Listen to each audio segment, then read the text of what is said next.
So again, we're thrilled that you guys are here and that we get to share this content with you. So let's go ahead and jump into business writing that commands attention, or as I sometimes affectionately refer to it, business writing that commands attention.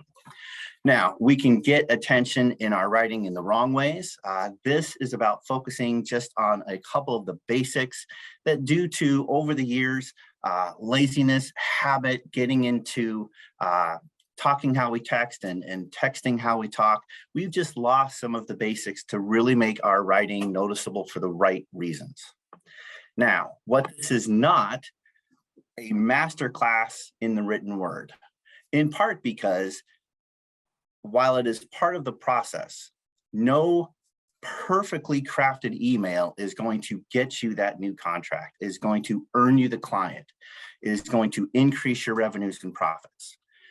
But I will absolutely share with you with 100% conviction that a poorly crafted email or a poorly executed series of communications with your client or with one of your stakeholders will lose you that client, will result in a loss of revenue or profit, and will deteriorate that relationship. So one, this is not about perfection. And C, it is about some attention to detail. Now, none of my coworkers, a handful of whom are assisting with this webinar this morning, have ever received an email from me and then immediately texted their significant other to say, I just got an email from Sean. It's masterful. Let me read it to you. Maybe once. I've written some doozies, but this is not about trying to create perfection. So let's revisit some of the basics that we've gotten away from. Capitalization and punctuation, and I understand that most email addresses are lowercase. Most passwords have got some combination of numbers and uppercase, sometimes in the middle of the word, but I've seen too many business emails where we're just not using the basics of good grammar and good syntax. Know your audience and know why you are writing to them. Are you trying to move them to a course of action? Are you trying to share information, or are you just trying to express yourself in some way? And finally, we're going to get back to writing what we mean and meaning what we write. So let's talk about how we have really deteriorated the value of please and thank you. And we tend to emphasize what we hear most recently. And I'm not talking in the last couple of days. I'm talking about the last couple of seconds. There was a study done, human beings versus goldfish, and I'll be darned if by fractions of a second, our attention span didn't lose out to the goldfish. So when it comes to the written word and we're using please, we're going to move that to the end of the sentence. So it's the last thing that people read and then it sticks. So to ensure the success of your department's sales campaign, coordinate your efforts with accounting and marketing, please. Now, if we led with please, after making this very slight adjustment, if we led with please, the reader thinks, oh, this is going to be a good sentence. They're leading with please. And then we get to the end and they still feel that they're just being told what to do still. Instead, if we move it to the end, it's the very last thing they see. And even though the difference is very minute, the psychological impact of how that is received by your reader is substantial. Now, when we thank someone, thank you. Very succinct, direct. We are certainly saying what we mean and meaning what we say. Solid 6 out of 10. Now we try and introduce, big words. Look at our double Scrabble word score. I'm going to use I appreciate, 2 out of 10. Here's why. We have taken the emphasis and placed it on the task, on the thing, and moved it away from the who, the very person that we are thanking. So instead, we say, I appreciate you for whatever it is that that person has done to earn a little bit of gratitude. Solid 9 out of 10. Now, I know you're asking, how do I get to that 10 out of 10, that boss level writing in my business communication? If you refer to our webinar from last month, which was on organizational culture, and talked about how your stakeholders, the people close to you and important in your life and in your business, want to receive certain messaging in different ways. We were able to identify 4 different personality types based on what their core motivators are. And if you take that information and couple it with, I appreciate you, that is your solid 10 out of 10. And if we could, I will bet you that that is the link to that webinar has already been dropped into the chat. All right, we're going to make your recipient feel valued. Who has ever done this? I'll follow up with you Tuesday of next week. Solid, very succinct. Again, we say what we mean and we mean what we say. However, if we change it just a little to put the emphasis on what your reader receives, you can expect me to follow up with you Tuesday of next week. That's all I changed. But what's more important to your reader, what you're going to do or what they receive? And so again, the psychological impact of receiving the second sentence, the second message, it is significant because now they are like, oh, this is valuable. I'm going to get something. It's not, oh, you're going to do something. That's less of a big deal. Now, solid 7 out of 10. How do we get to that 10 out of 10 next level in our business writing? We're going to take that appreciation factor from a couple slides ago, and we're going to couple it with everybody's favorite word in their native language, which is their own name. Mrs. Romanova, I appreciate you for sharing your time with me today. You can expect me to follow up with you Tuesday of next week. And yes, I do use MCU characters and actors in my presentations. So solid 10 out of 10, a little bit of appreciation, direct address with the person that you're sending it to. And this actually does have a pretty big impact in the way you communicate. I will share with you that when I know darn well is a CRM, a client relation management e-newsletter that thousands of people are getting, it makes it different if it says, Dear Sean versus Dear Valued Customer. Now, if it says, Dear Sean, I know darn well that there is not somebody toiling away through the middle of the night sending email messages one at a time. But what it does show me is that that business owner, they went that extra step. They didn't take valued customer as good enough, and they made it a point to do that little bit of extra effort so that my first name could be used. And that does make an impact with your clients as well. All right, so those are some things that we are going to work at doing. These are the poison ivy-laden landmines at the bottom of a burning dumpster. These are things we are going to avoid at all costs. No need to raise your hand. I know we've all done this. As stated in my previous email, I promise you that all the friction, strife, crumbling of empires that has happened throughout time, most, not all, but most are not rooted in malice. Most misunderstandings are simply that, a breakdown in communication between sender and message content and recipient. So the person that didn't respond to your email or didn't answer the question the way you wanted them to answer it, it's not out of malice. They didn't wake up brainstorming how they could make your day more challenging. It was just a breakdown in communication. So we're going to avoid, as stated in my previous email, and just say something like, just a friendly reminder. Now, if it's a friendly reminder, we got to keep it friendly. So we're not going to do this. Third friendly reminder, last chance. If you get to the point, if you have not received that answer that you need and you anticipated back on number 2 and especially number 3, that's a conversation. Go and talk to that person. Now, we can incorporate a little bit of empathy and say, I know you're busy, so just a friendly reminder. But we're going to stop short of going full on passive aggressive and saying, I know you're busy, we're all busy. We don't need to do that. This is rooted in the premise that you can either win or you can be right, but very rarely both. And here's what I mean by that. If you are communicating with a prospective client or an employee, and you need to convince that person that they're wrong and you're right, you can do that.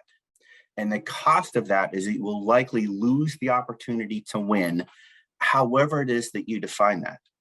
Usually the win is rooted in something having to do with growing our business, fostering a relationship, closing the deal, making the sale. And if your underlying motivation is to be right, the cost is going to be losing out on that potential win.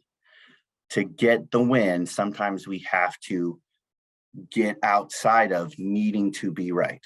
So I say that because the person who's on the other end, I promise you, way more often than not, the misunderstanding is not malicious. So let's employ a little bit of empathy and win more often than not. All right, let me know as the write-up in the marketing material that we sent out. I said, this is a momentum killer, and it absolutely is. If you've ever been on the cusp of closing the deal, of signing somebody as a client, if you want to take the next step, let me know. If you want to sign paperwork, let me know. One, let me know is vanilla. It does not move people to action. It is entirely unmotivational. And when we say if, we have made it conditional. If you can make the cookout, let me know. If you have any questions, let me know. What you're saying is, if you can't make it to my house this weekend, you don't need to let me know. And if you don't have any questions, there's little reason to communicate with me again. So in response to, if you have any questions, let me know.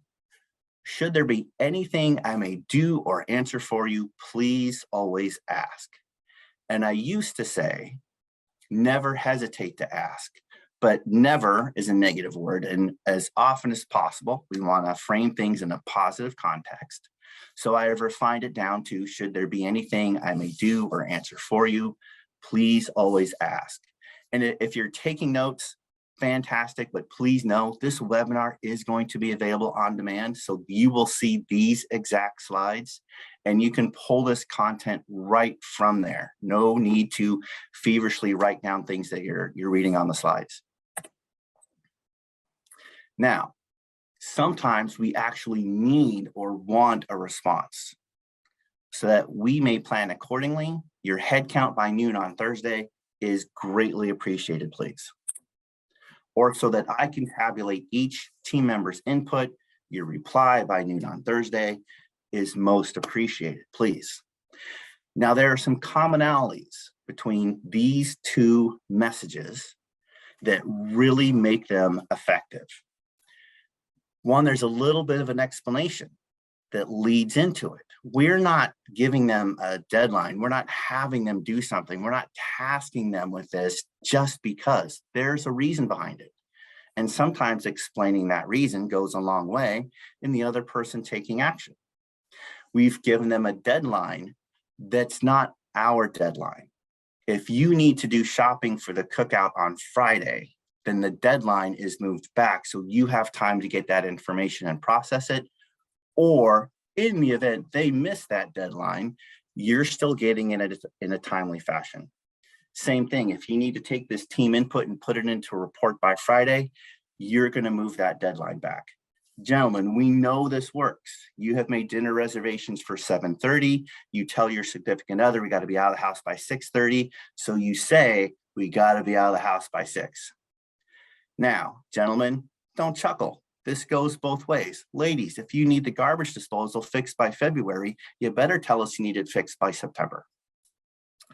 Now, the other thing that makes this work is that we've put that deadline and we've made it, we've given ownership to it by using a pronoun. We don't need a head count. We don't need a response. We need your response. So that little bit of ownership makes that reception by your reader that little bit different, that really makes this impactful. I assume. I'm not saying you shouldn't assume, you shouldn't. I'm saying don't write it, especially if you don't mean it. If you have received information from somebody and then you have offered some sort of gray matter or brain power or some sort of thought or decision making to it. It's no longer an assumption. It could be an assessment, it can be a calculation, it can be a lot of things, but it's no longer an assumption.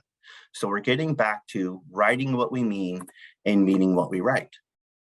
In summary, I understand you to mean, and then whatever that summarized version is this accurate?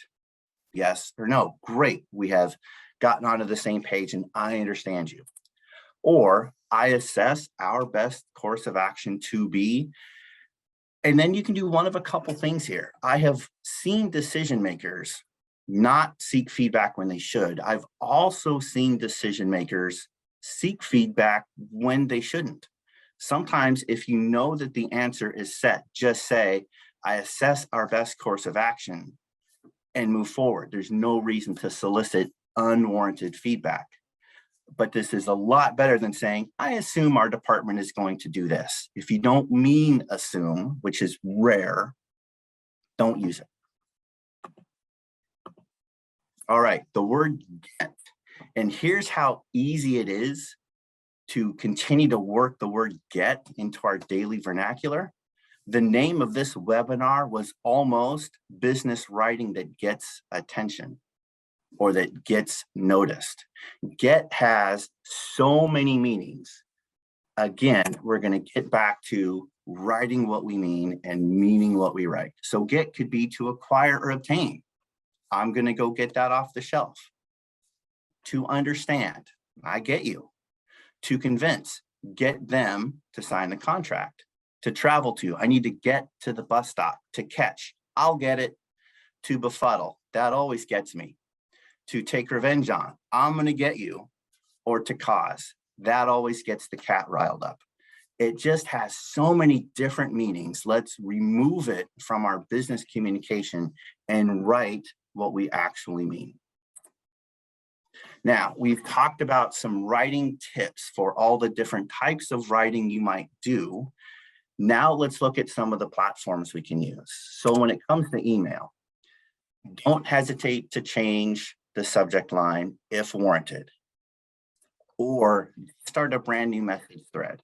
I've seen a lot of business communication that starts out with, we're talking about a sales demonstration, and then we keep the exact same subject line and we're a month into it and we're talking about something entirely different.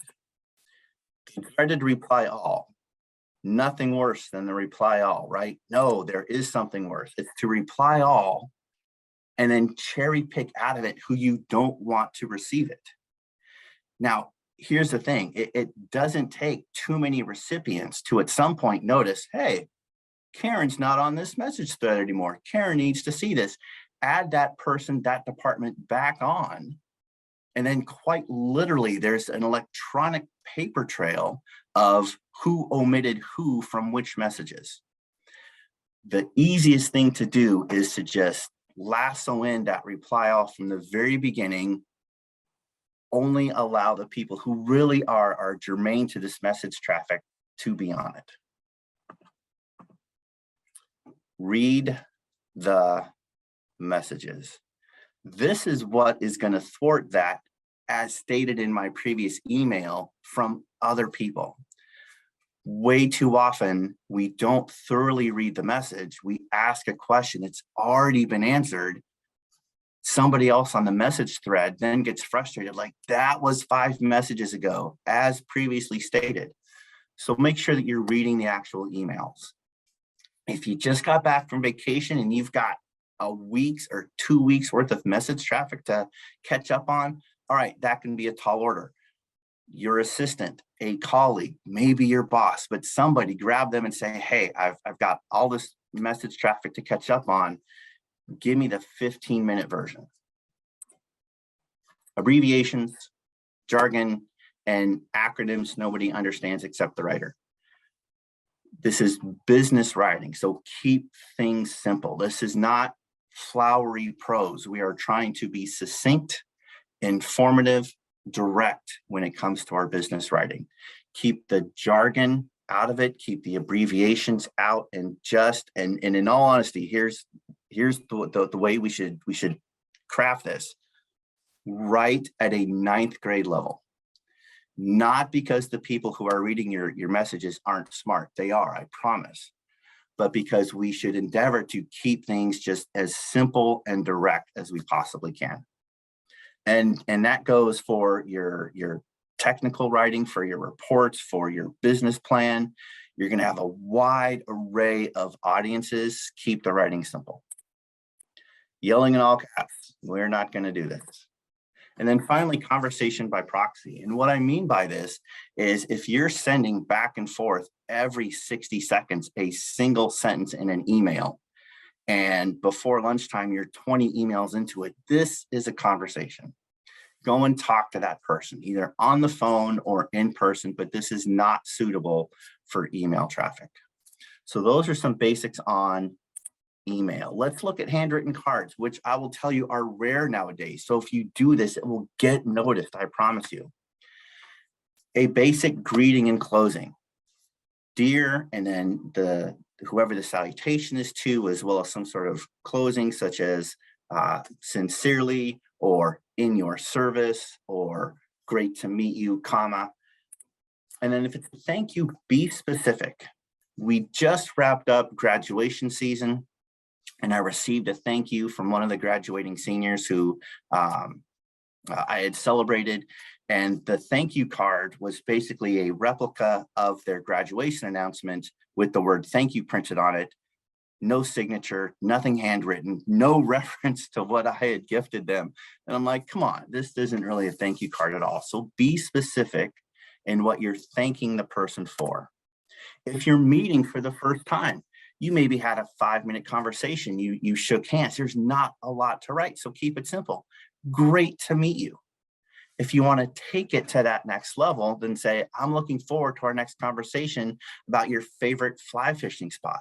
People want to know that there's a connection and that they were heard. So reference the conversation you had, however brief. Even if it's, hey, I want to learn more about the loan programs you have available.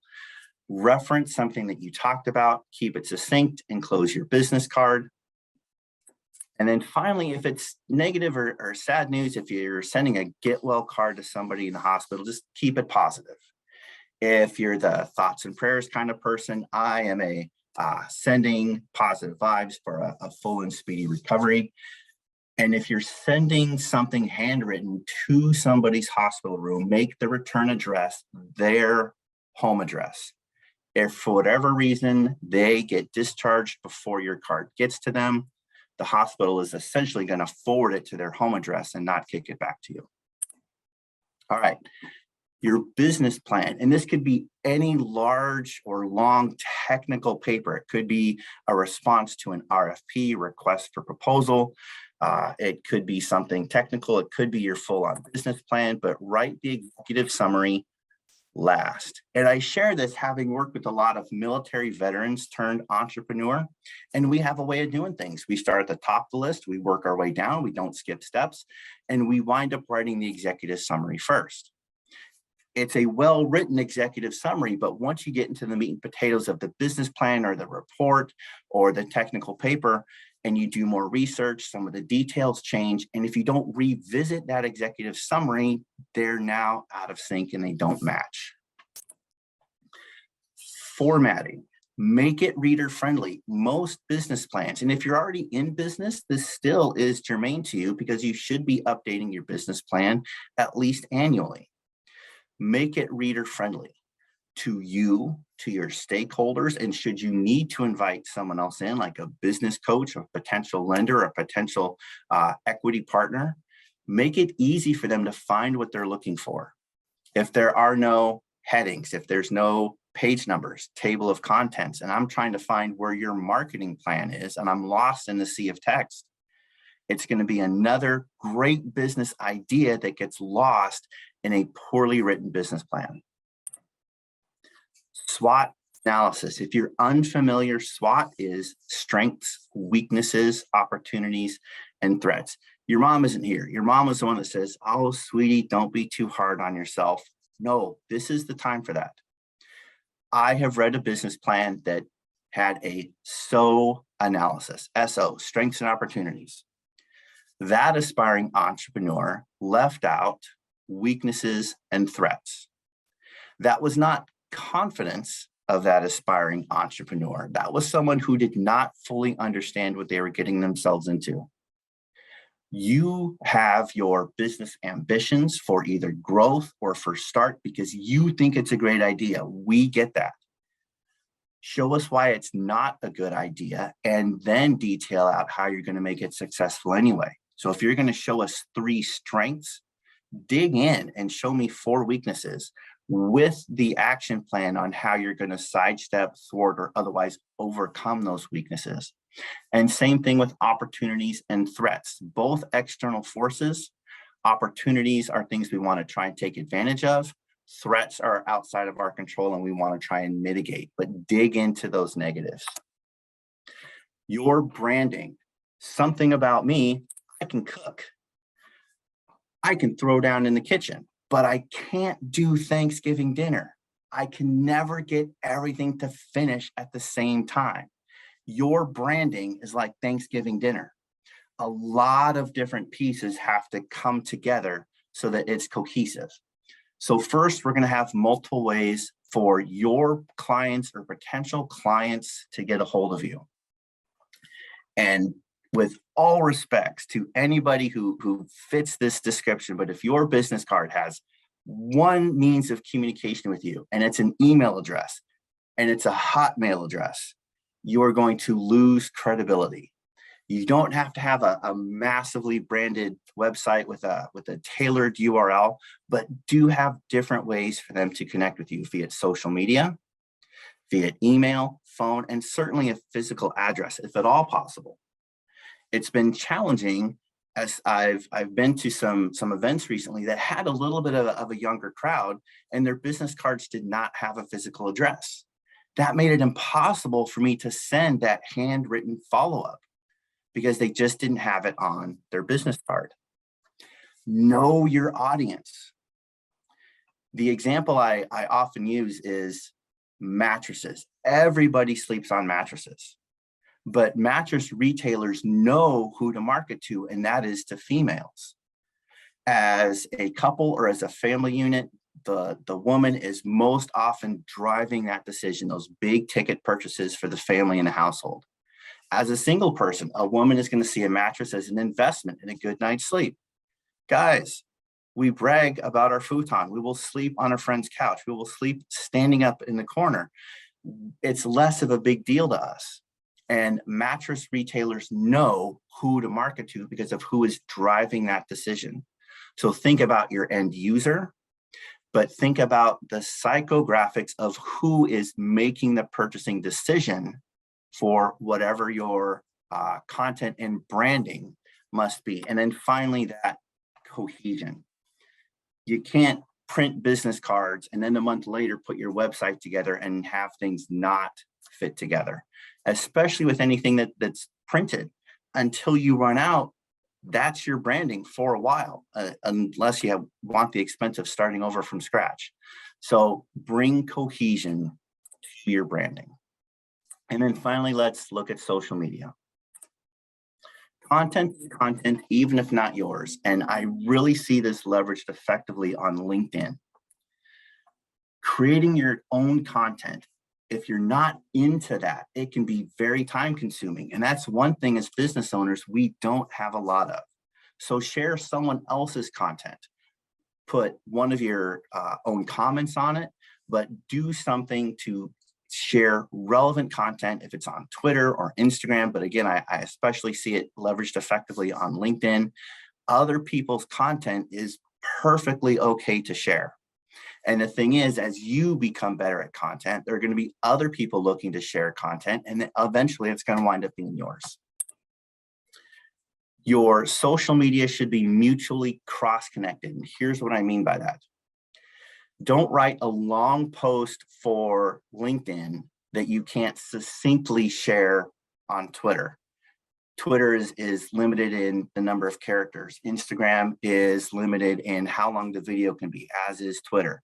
So try and get singular content that you can share across multiple platforms and don't have to continue to edit and change for time, space, length, etc. Also, all of your social media should mention your other social media, as well as your website and other ways to get a hold of you.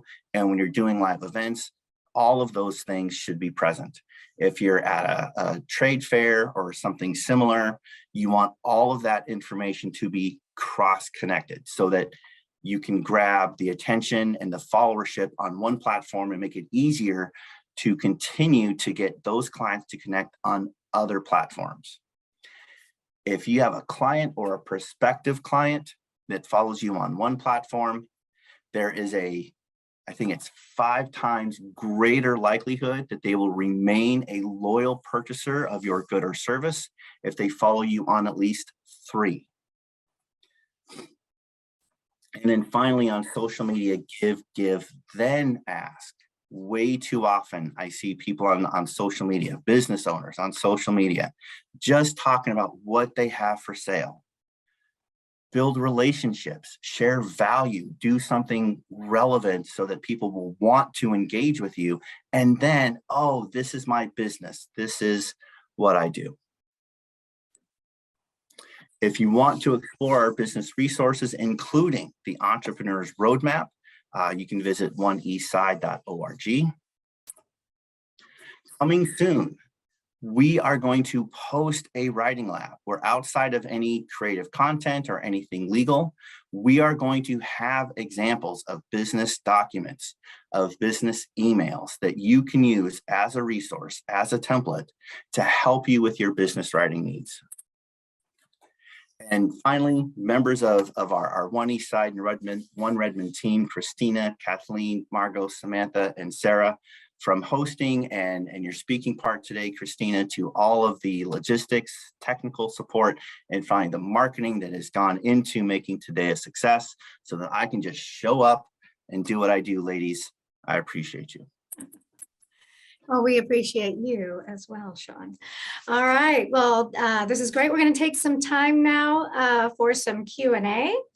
You know, there was one in the Q&A that I want to go ahead and mention in case anybody does not know what MCU is. Would you be happy to explain that? This is irony at its finest, because in the same webinar where I said don't use acronyms, I dropped MCU, which is the Marvel Cinematic Universe. It's the Captain America and Iron Man and everything else movies. So great catch, whoever did that. Kudos. I will fix that. All right. So our first question asks, in an email, how can I come up with the most efficient and informative subject line? In an email, how can I come up with, and what were the 2 descriptive words, Christina, please? It was efficient and informative. All right, well, efficient, you want to keep it as succinct as possible. If your subject line is you know, a full sentence and a half long, probably a little bit too much. So omit the words that have the least amount of impact. Stick with your verbs, your nouns, and your adjectives. Try and keep it to no more than 4 words.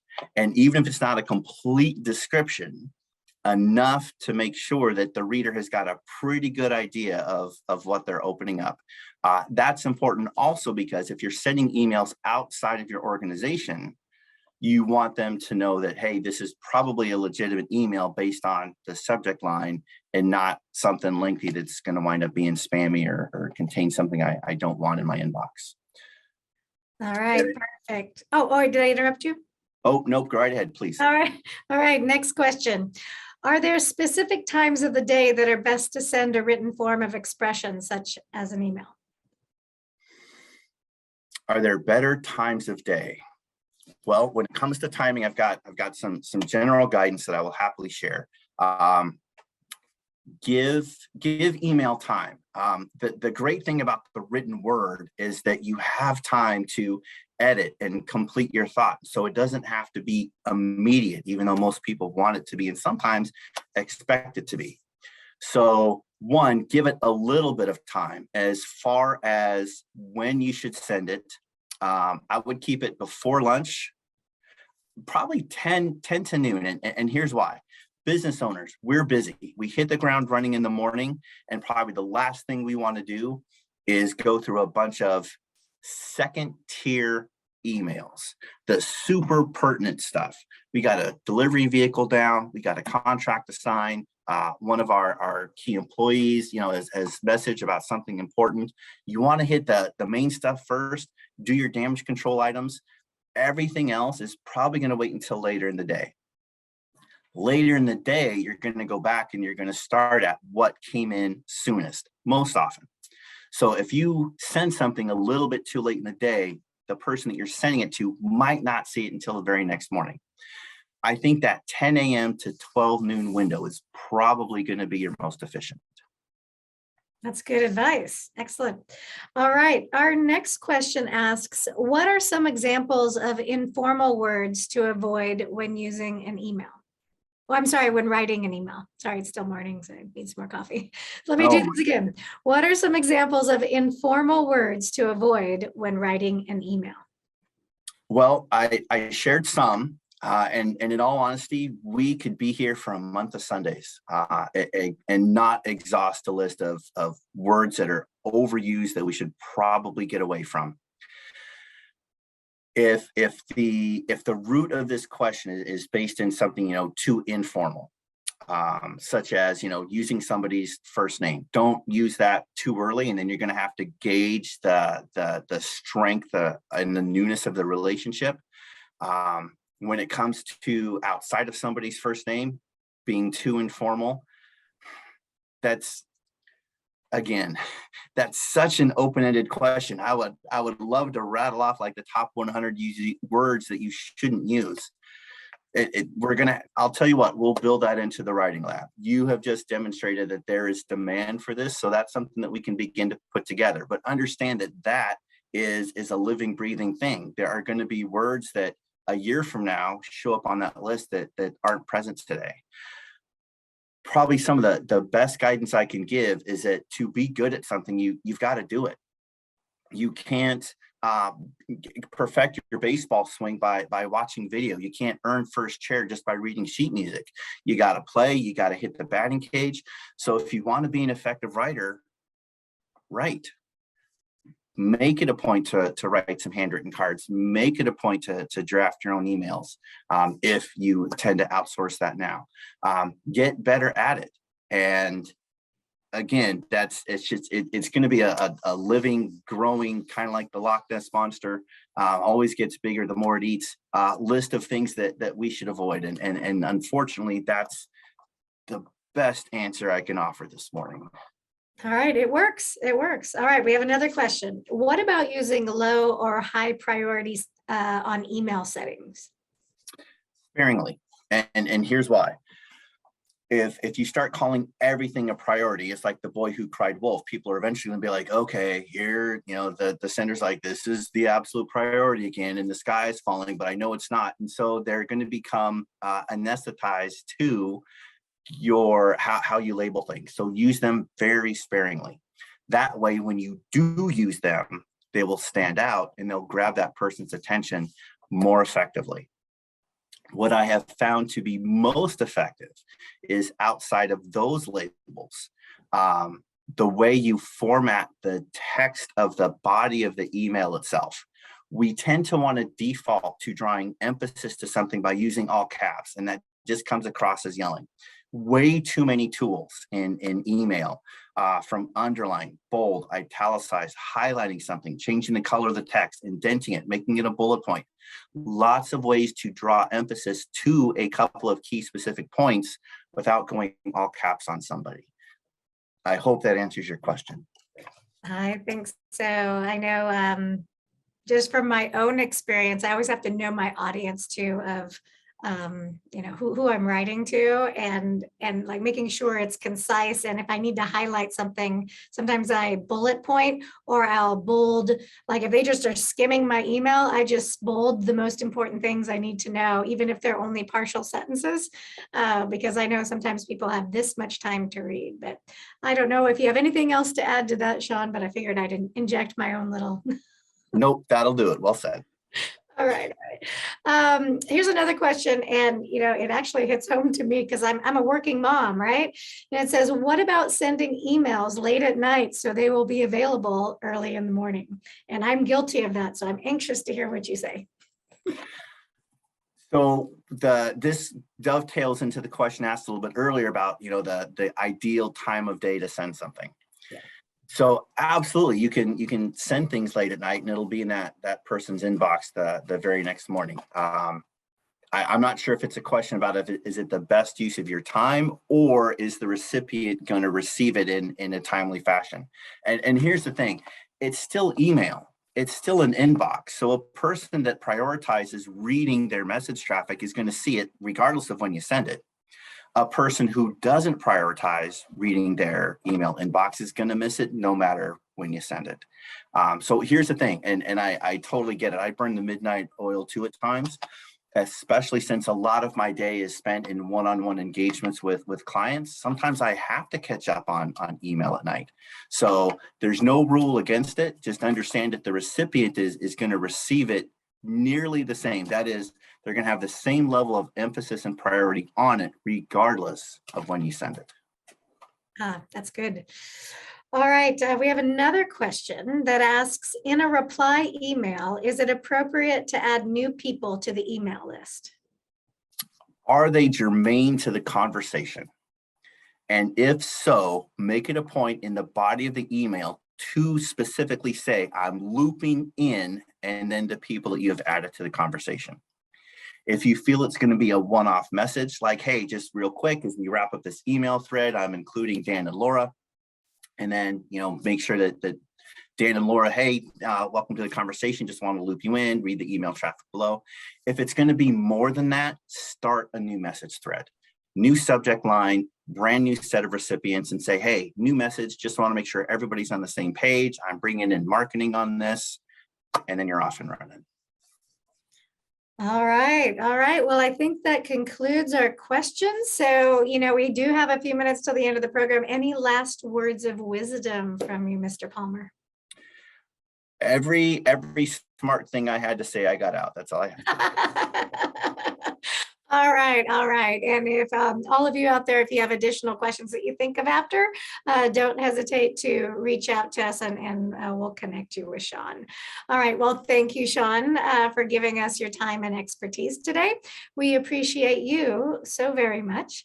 I also want to say thank you again to all our partners on the East Side who are working very hard to support our business community. I want to make sure you bookmark this site, oneeastside.org/spark.